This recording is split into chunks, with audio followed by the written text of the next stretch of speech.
৩০ October রাষ্ট্রায়ত্ত Bangladesh shipping কর্পোরেশনের মালিকানাধীন জাহাজ এমটি বাংলার জ্যোতিতে বিস্ফোরণের পর আবারও চট্টগ্রাম বন্দরের বহির্নোঙরে বিএসসির মালিকানাধীন বাংলার সৌরভ নামক ট্যাংকার জাহাজে ভয়াবহ অগ্নিকাণ্ডের ঘটনা ঘটেছে। এতে একজনের মৃত্যু হয়েছে। এর আগে একই দুর্ঘটনায় ৩ জনের প্রাণহানির ঘটনা ঘটে। বিস্তারিত দেখুন চট্টগ্রাম নিজস্ব প্রতিনিধি রুমেন চৌধুরীর পাঠানো প্রতিবেদনে। শুক্রবার দিবাগত রাত 1:15টার দিকে বাংলাদেশ শিপিং কর্পোরেশনের মালিকানাধীন জাহাজ এমটি বাংলার সৌরভে এই অগ্নিকাণ্ডের ঘটনা ঘটে। খবর পেয়ে নৌবাহিনী ও কোস্টগার্ডের একাধিক টাগ বোট আগুন নিয়ন্ত্রণে কাজ করে। এতে দীর্ঘ 4 ঘন্টার চেষ্টায় আগুন নিয়ন্ত্রণে আসে।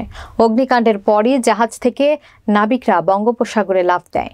পরে সাগর থেকে 48 জনকে জীবিত অবস্থায় উদ্ধার করে বাংলাদেশ কোস্টগার্ড ও নৌবাহিনীর সদস্যরা। একজনের অবস্থা আশঙ্কাজনক ছিল বিধায় চট্টগ্রাম মেডিকেল কলেজ হাসপাতালে ভর্তি করানো হলে কর্তব্যরত চিকিৎসক তাকে মৃত ঘোষণা করেন।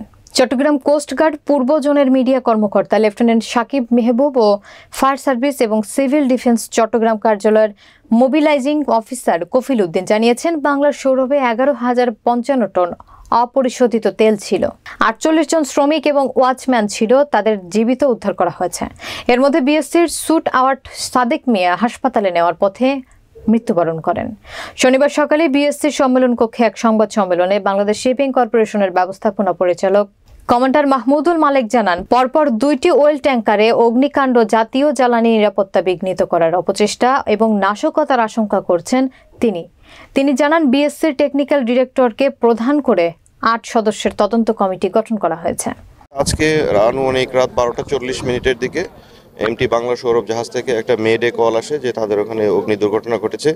ঘটনাটি জানার পরপরই কোস্টগার্ডের যে টহল জাহাজ নিয়মিত টহলে থাকে বিসিজিএস শ্যামল বাংলা তাৎক্ষণিকভাবে সেই জাহাজটির পাশে যায় এবং আমাদের এখান থেকে অগ্নি নির্বাপনের জন্য স্পেশাল যে জাহাজ আছে বিসিজিটি প্রমত্ত, এটা 1টা 15 মিনিটে এখান থেকে কাস্টক করে ওই জাহাজের কাছে যায়। ওখানে সর্বমোট ক্রু সংখ্যা ছিল প্রায় 48 জন। আমাদের জাহাজটি যখন এখান থেকে ডিপ্লয় হয়েছে, আমাদের বিসিজিটি প্রমত্ত যাওয়ার পরে পরবর্তীতে ওখানে কোস্টগার্ডের পাশাপাশি বাংলাদেশ নৌবাহিনীর টাগবোট এবং পোর্টের টাগবোটও তাদের ওখানে গিয়েছে এবং সকলের সম্মিলিত প্রচেষ্টায় আনুমানিক রাত 2:35 আগুন নিয়ন্ত্রণে আসে। কন্ডিশন এখনো ভালো আছে। তেলের জাহাজের যে মেইন ট্যাঙ্ক সেখানে আগুন লাগেনি। আগুনটা যেহেতু 4 পার্টের দিকে লেগেছে এই জন্য এখন পর্যন্ত মেজর কোনো অ্যাক্সিডেন্ট হয়নি। এখন পর্যন্ত আগুন নিয়ন্ত্রণে আছে এবং এটার কন্ডিশন ভালো। স্যার 11,700 মেট্রিক টন তেল আছে বলছি, 600 বা 700 হতে পারে, আমাদের বলতে পারে। এই যে তেলটা তাহলে আমরা কি বলতে পারি যে সমুদ্রে ছড়িয়ে পড়ার কোনো আশঙ্কা নেই? না, এই মুহূর্তে নাই। তেল যেহেতু ট্যাঙ্কি এখনো বাস্ট করেনি বা ওই ধরনের কোনো ধরনের ইনসিডেন্ট হয়নি, সেটা ছড়িয়ে পড়ার কোনো আশঙ্কা।